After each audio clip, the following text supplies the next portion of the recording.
kan beliau akan sangat memperhatikan hal-hal demikian ya.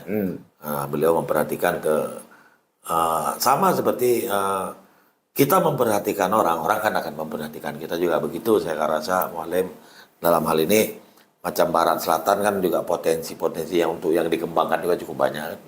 Cukup banyak pariwisatanya, segala pertanian, kebun sampai ke tambang sana kan. Ya mungkin ke sana akan menjadi prioritas beliau di Barat Selatan, Tengah, terus